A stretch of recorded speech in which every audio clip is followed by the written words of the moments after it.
Madison Municipal Airport, automated weather observation 1, 2, 3, 4, Zulu weather, wind 230 at 15, peak gust 23, visibility more than 10, light rain, sky condition, ceiling 600, overcast, temperature 0 Celsius, 2.0 Celsius, altimeter 2892. My dad was in the flying business. He started Riggin Flight Service right after World War II in 1947. So he's the one taught me to fly, and I guess I don't know any better. That's the only job I've ever had. Both my boys fly, and in fact, they did their first solo in the same airplane that I did my first solo in. I soloed when I was 16, so on my 16th birthday in 1976. And we still have that same airplane, and we still teach in that. I can't imagine not going to the airport or not flying almost every day. So I have a Piper Super Cub, that's the airplane that I soloed in. We have a Piper J3, and we just purchased that about a year ago. We have a Piper Apache, several spray planes, mostly biplanes, the Egg Cat, like the one I'm sitting next to here. That's my most favorite spray plane. Have a 1966 Snow aircraft. So, but yeah, I keep losing track of how many airplanes I have because weekly, monthly it changes. So we teach a lot of people how to spray. That's our main objective, and that's what makes us the most money, is teaching people how to spray.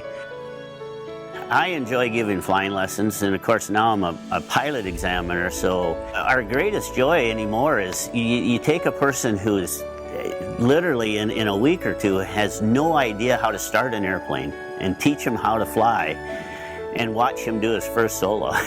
You know, so, and of course it's usually in my own airplane, so you always want to make extra sure they bring your airplane back.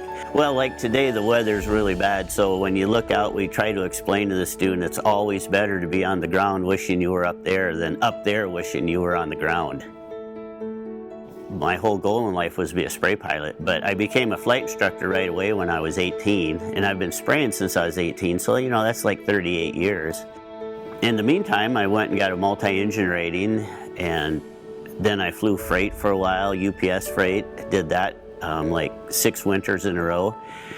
And then I got hired by Red Baron Pizza to fly their airshow airplanes around, and I did that for 2 years full-time and 4 years part-time. When I moved here 4 years ago, we were probably teaching 10, 15 people to fly the first year. Now it's over 100. If anybody's even remotely interested in learning to fly, we give a lot of free airplane rides away. We don't even count them because we call them introductory flights.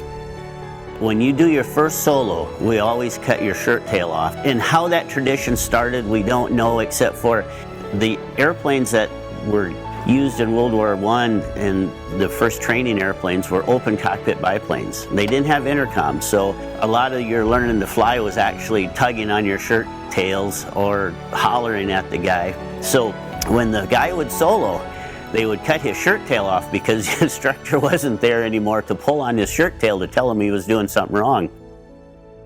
It's hard to say how many I've inspired, but even if it's a small percentage of the free rides we give away a year, you know, we're doing our best to increase the pilot population.